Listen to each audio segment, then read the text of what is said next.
On the issue of older carers looking after disabled children, these are people who at 55 or 60 are looking ahead and worried about their incapacitated daughters or sons.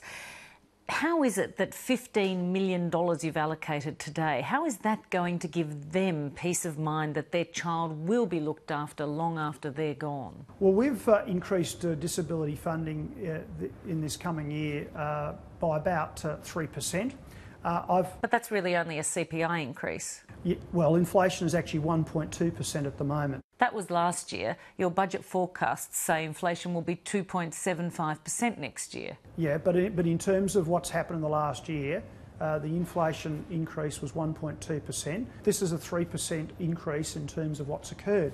Now, again, we'd like to spend more money on disability services in Queensland, but I'm sure all viewers, and you have a very sophisticated audience on Lateline, they know that you can't keep borrowing, that you can't keep spending money that you don't have.